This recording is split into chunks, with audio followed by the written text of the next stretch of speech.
Tonight I'm going to talk about the bubonic plague, also known as the Black Death and the pestilence and the Great Mortality.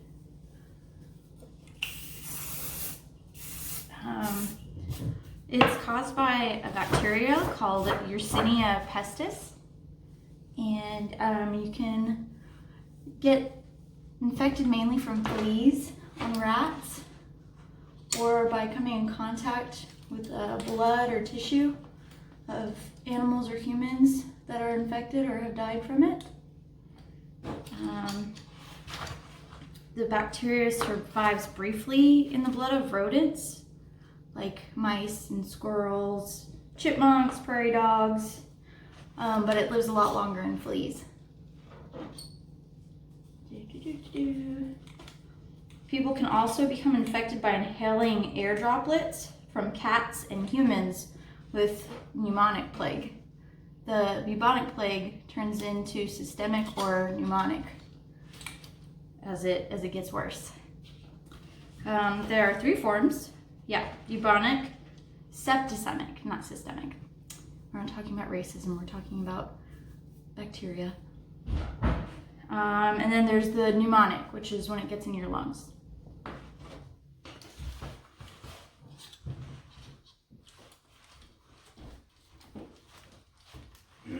Hi, my baby. How are you? I'm good. Symptoms of the plague are sneezing, coughing, a sudden onset of the fever, headache, chills, weakness, one or more swollen and painful lymph nodes that fill with pus, and they're called buboes. Buboes. Bubo. Bubo. The bacteria multiplies in the lymph node closest to where it entered the body. If a patient isn't treated, the bacteria spreads to other part of the body, and then septicemic and pneumonic plague happens. The septicemic plague symptoms are fever, chills, extreme weakness, abdominal pain, vomiting, delirium, shock, and bleeding into the skin and organs, which causes that blackness color on the body. Let me see. The pneumonic plague develops when the bacteria reaches the lungs, and the symptoms are fever, headache, weakness, and rapidly developing pneumonia. Let me see. The pneumonia eventually causes a shock and respiratory failure. And the pneumonic plague is the only form that can spread through the air. The incubation period for the plague for bubonic and septicemic is 2 to 6 days, and 1 to 3 for pneumonic. And all forms progress really rapidly to death if you're not treated. Let me see. For treatment, vaccines haven't been found to be useful.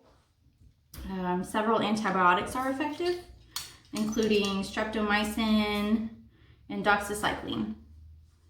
So thank God for antibiotics. People potentially infected need immediate treatment and should be given antibiotics within 24 hours to prevent death.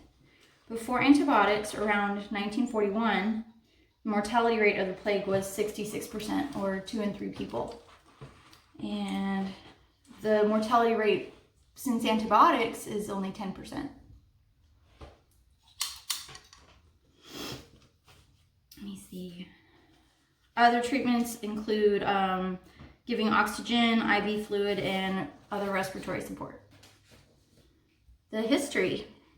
There's a long history. The last one I did, there was, only like a 40-year history. And this one has like 3,000 years of history to it. My nose is running. Yeah, the last one I did was Ebola, and that history is a lot shorter. It took me a while to do this research, and then that was like 3 months ago. I just don't have time to do makeup videos and read about infectious diseases, which is awesome, but I just be busy like that. So back on to the subject. There have been 3 great world pandemics of the plague. around 541, 1346, and 1894 AD. On more than one occasion, the plague has irreversibly changed the social and economic fabric of society. In 541 AD, based on DNA analysis of bones found in graves, the Justinian plague was the bubonic plague. The Justinian plague of 541 started in Ethiopia and Africa, and it spread to Egypt, then the Mediterranean. This, in his work, The History of Wars, the Byzantine court historian Procopius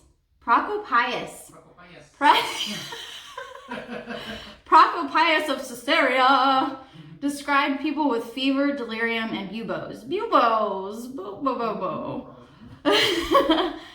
He wrote the epidemic was one by which the whole human race came to nearly be annihilated.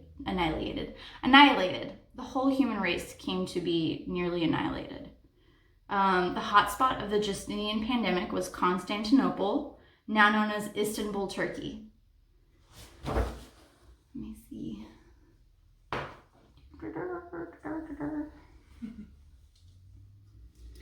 It reached a peak in the spring of 542 AD with 5,000 deaths per day.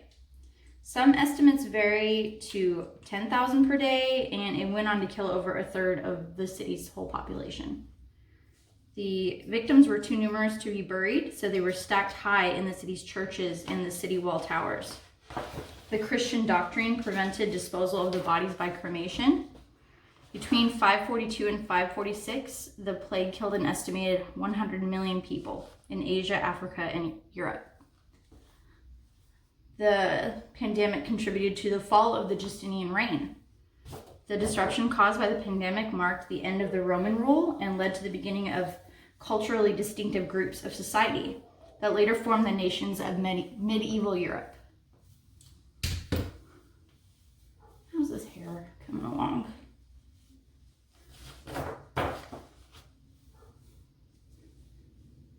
Be quiet, Odin!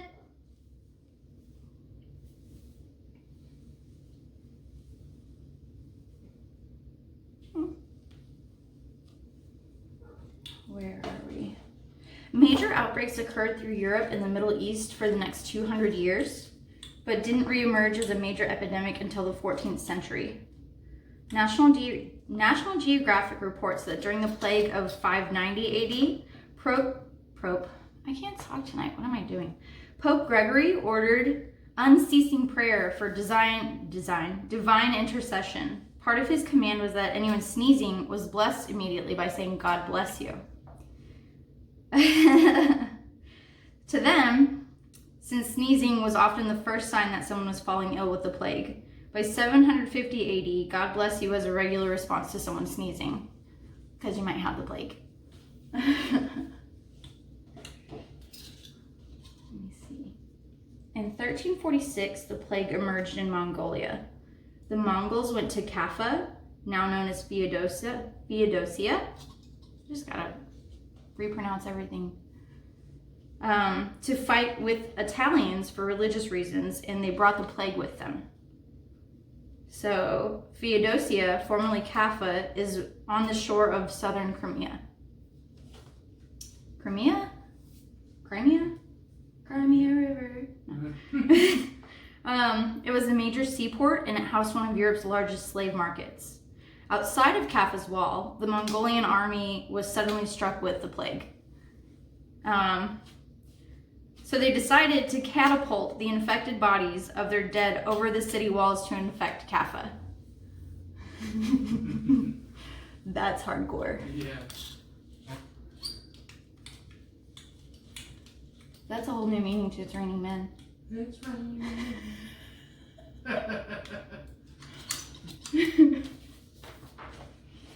Okay. The siege ended in 1347. Most survivors fled the city in ships and sailed to Europe. The ships made a stop in Constantinople and infected the city again. Another ship stopped in Sicily, Italy, and another in Marseille, France. I don't know how to pronounce French things. In 1348, the plague spread east into the Persian Empire and through Greece, Bulgaria, Romania, Poland, then south to Egypt and the island of Cyprus. Cyprus was also hit by a tidal wave and an earthquake that year. So you think 2020 is bad? 1348 in Cyprus was worse. They had the plague, a tidal wave, and an earthquake. The city of Venice, Italy, pioneered the first organized response. Committees inspected ships and burned those that were found to have contagious things in them, like people or rats. They closed all the taverns, and gondolas went down the canals, shouting instructions for the disposal of dead bodies. Despite these efforts, the plague took around 60% of the Venetian population. Italians called the epidemic Mortalega Grande. Oh, that's not bad. The Great Mortality. Next, the disease spread to England, Australia, and Switzerland. Is this hair doing anything? Are you figuring your life out?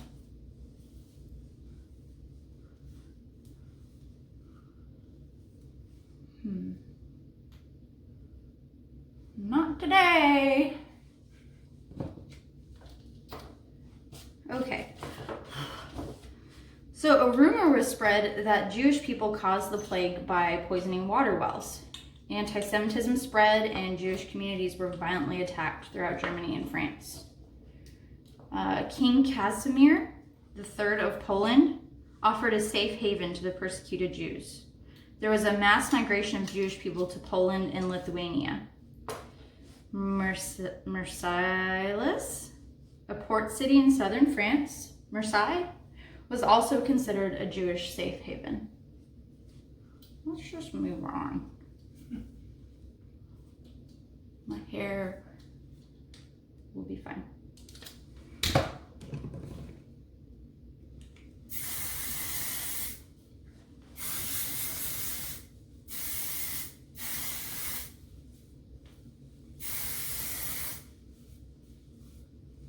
All right, where we be at?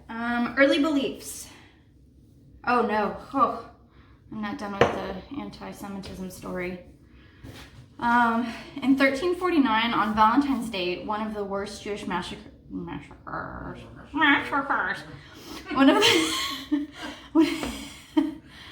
This is serious. I love you so much. One of the worst Jewish massacres took place in Strasbourg, France, close to the German border. Around 2,000 Jewish people were burned alive. And then in the spring, around 3,000 Jewish people were brutally murdered by Christians in Mainz, Germany. People thought the plague was transmitted through miasmas, disease-carrying vapor from corpses and putrid matter, or from the breath of a sick person. They thought the cure was to inhale good smells from herbs and flowers like thyme and roses. Scammers would sell useless cures and talismans and offer magical protection. Others thought that the plague was a punishment from God or caused by astrological phenomena like comets or aligning of the planets. People turned to patron saints like Saint Sebastian or the Virgin Mary. Some joined processions of flagellants. Not flatulation. Yeah. Flatulence. Yeah. So for the person that Yeah. It's way more grim than them walking around farting. Yeah. Yeah. The flagellants walked through the streets reciting hymns and prayers while lashing themselves with nail-embedded whips and other painful objects. Not farting.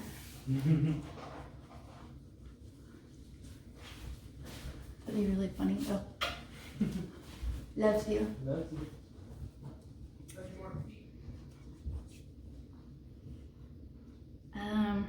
Modern processions of flagellants still happen in various Mediterranean Catholic countries, mainly in Spain,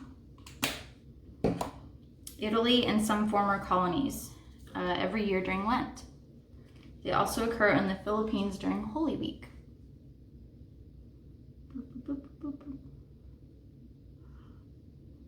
I actually learned you're supposed to use eye primer because it's less oily, but I lazy.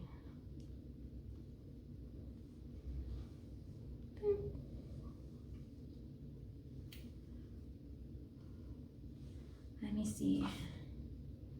Okay, so in 1349, an English ship brought the Black Death to Norway, where it spread to Denmark and Sweden. Hey, honey. Yeah, babe? Okay, so in 1349, an English ship brought the Black Death to Norway, where it spread to Denmark and Sweden. What am I doing? The king believed that fasting on Friday and not wearing shoes on Sunday would please God and end the plague.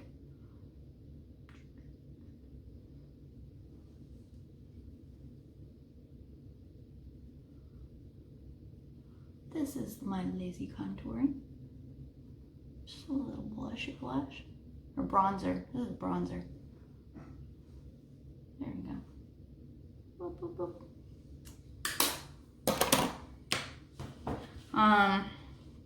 It didn't work.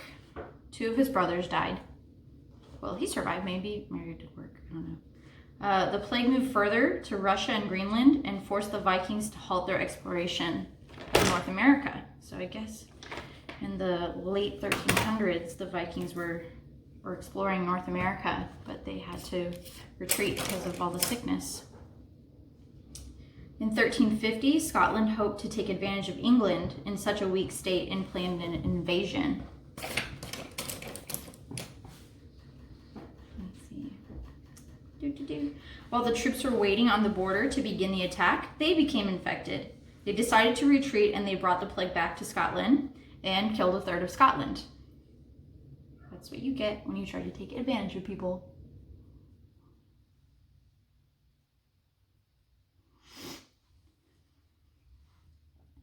Nothing against Scottish people, love you guys. In 1351, people began practicing quarantine, and it significantly slowed the spread. So, quarantine established 1351. Sailors were held on their ships for 30 days, which became known in Venetian law as Trentino. And as time went on, the Venetians increased the isolation to 40 days, or quarantino. The origin of the word quarantine. How do I want to do this?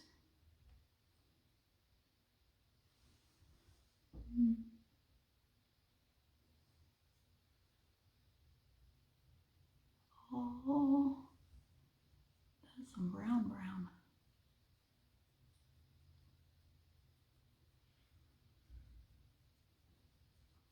How you doing, honey? Doing good. That's good. Just here chilling. Trying to make my eye brown.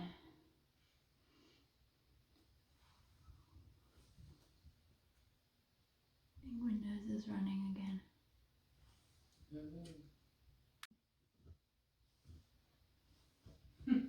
So, yeah, in the 15th and 16th centuries, doctors wore a particular costume to protect themselves when they treated infected patients. It was first illustrated in a drawing by Paulus I in 1656. I will show you that in one momento. Let me put some of this chocolate strawberry on my eyes. Boop, boop, boop. Oh yeah, I'm down with that. Let's just do the whole lid. Let's get on it.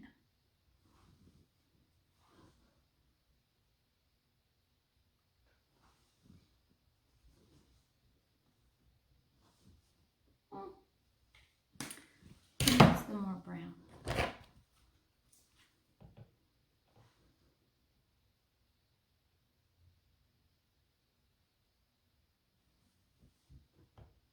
Yeah.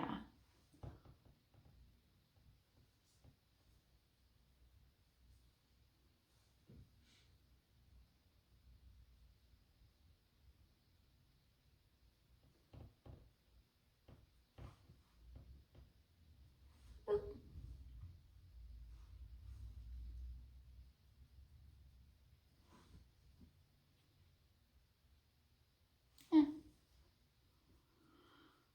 Anyways, let me show you the picture. They wore a protective outfit from head to toe with leather or oil robes, leggings, gloves, hood, a wide-brimmed hat that represented their medical profession, and a beak-like mask with glass eyes and 2 nostrils filled with herbs and flowers. 2 nostrils filled with herbs and flowers to ward off the miasmas. They avoided contact with patients by taking their pulse with a stick and issued prescriptions for aromatic herb inhalation by passing them through the door. Buboes were lanced with knives that were several feet long. So, the Great Plague of London in 1665 was the last and one of the worst outbreaks. About 100,000 people died in 7 months. All public entertainment was banned. Where is my glitter? Let me see. And the sick were forcibly shut in their homes. Red crosses were painted on the doors of the sick, along with the words, "Lord, have mercy upon us." The Great Fire of London in 1666 may have been a contributing factor to the end of the epidemic. Oh, yeah. The rebuilding of timber and thatch houses with brick and tile disturbed the rats' normal habitat, and it led to a decrease in their numbers.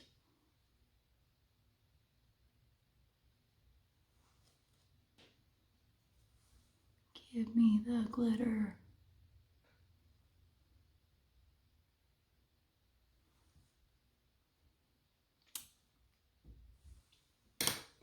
Okay.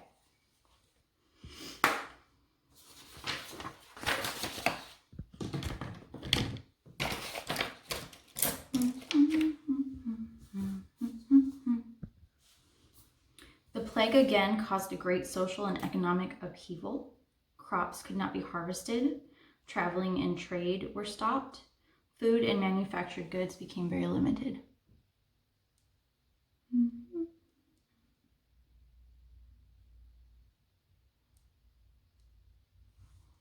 I don't know if you're supposed to put these pencils in your eye, but I've been doing it since junior high, so I guess bad habits die hard.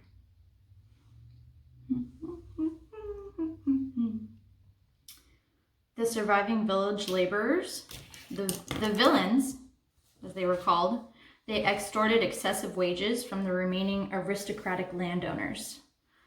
The villians, were rolling in the dough and were able to buy their own land and property. The plague broke down the normal divisions between the upper and the lower class and led to a new middle class. What? Okay, I'm gonna pause this while I do the top eyeliner because it's crazy. So the plague of the 1600s, it also led to a social obsession with death. Here's a piece of artwork by Peter Bruegel the Elder called Triumph of Death. It's really creepy.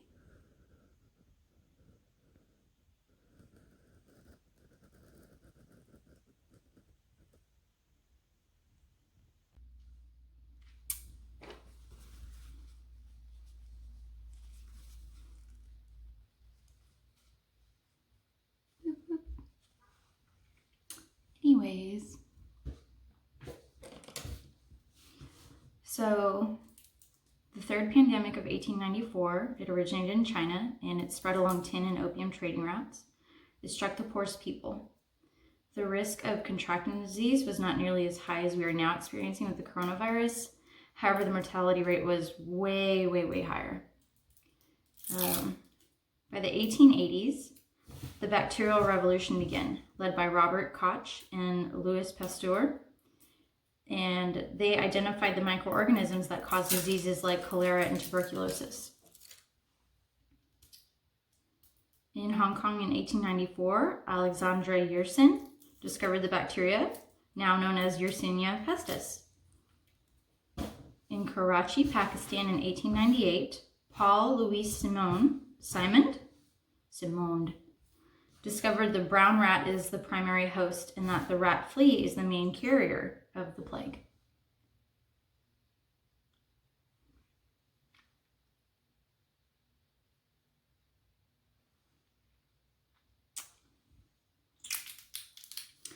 In the 1900s, the disease spread to Bombay, today known as Mumbai, in 1896, and by 1900 the plague had reached a port in every continent by rat-infested steamships traveling international trade routes. During the outbreak of 1900 to 1904 in San Francisco, authorities enacted the Chinese Exclusion Act. The Chinese Exclusion Act was the first law implemented to prevent all members of a specific ethnic or national group from immigrating to the United States. This and other laws attempted to stop all Chinese immigration into the United States for 10 years, with exceptions for diplomats, teachers, students, merchants, and travelers. The law was widely evaded. People still found a way. Let's get some blush. Where you at? Okay.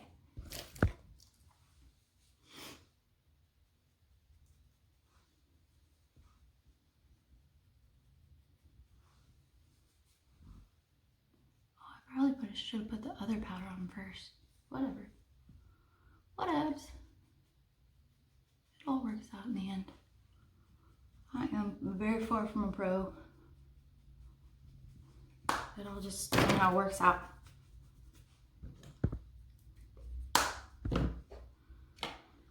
Okay. So, the Chinese Exclusion Act was widely evaded. The last major outbreak in the United States occurred in Los Angeles in 1924. The disease is still present in wild rodents to this day and can be passed to humans that come in contact with them. My makeup counter is chaos, just like my life.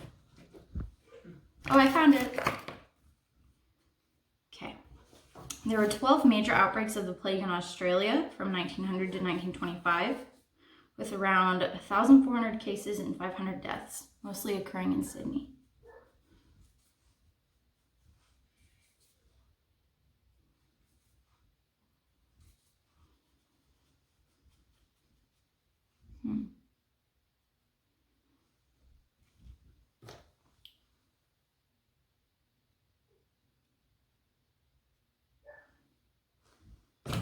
Y'all, my nose just be running. This plague talk got me paranoid. Do you have a plague? Bless you. Bless you,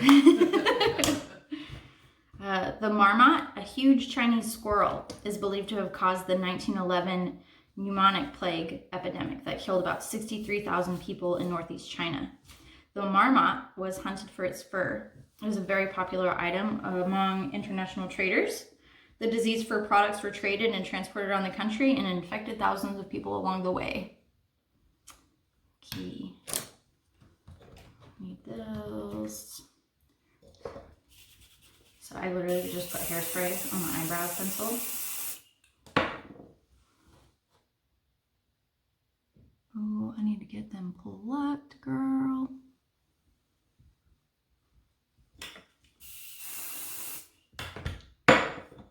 Be looking a hot mess. Boop, boop, boop, boop.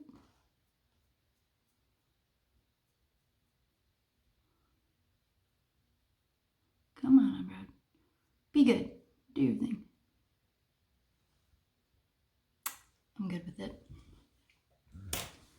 Okay, so the third pandemic came and went through the world for the next 5 decades and did not end until 1959, when recorded worldwide casualties dropped to about 200 per year. In that time, it caused over 15 million deaths, majority of which were in India. Oh, okay.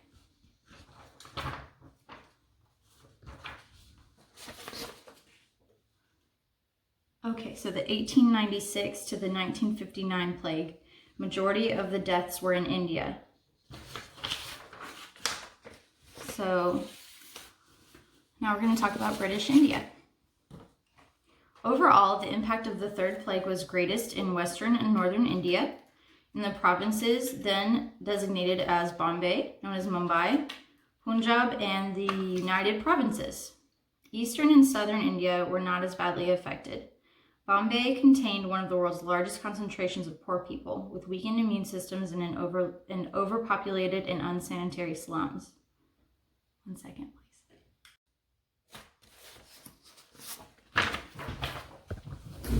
Just had to clean off my eyelashes.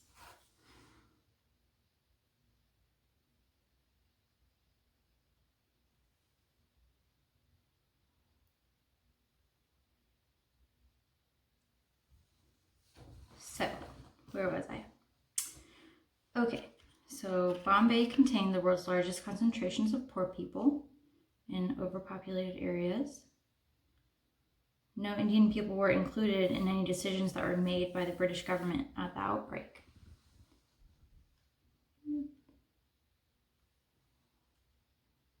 These things are amazing.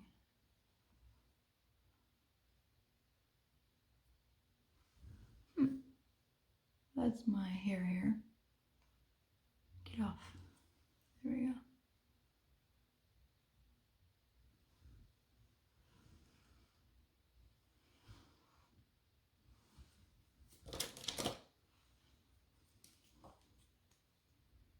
Oh, that's not mascara. The British colonial government forced measures to control the disease, including quarantine, isolation camps, restricting travel, and prohibition of traditional Indian medical practices. They forbid festivals organized by Indian nationalist movement. Special plague committees, with authority imposed by the British military, forced restrictions on the coastal cities' Indian populations.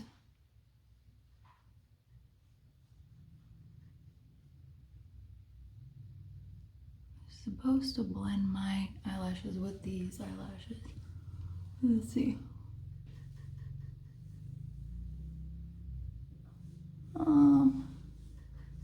We're having a little trouble today.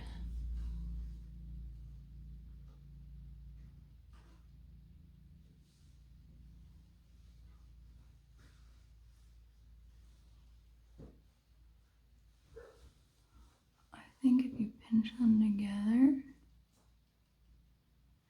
there we go.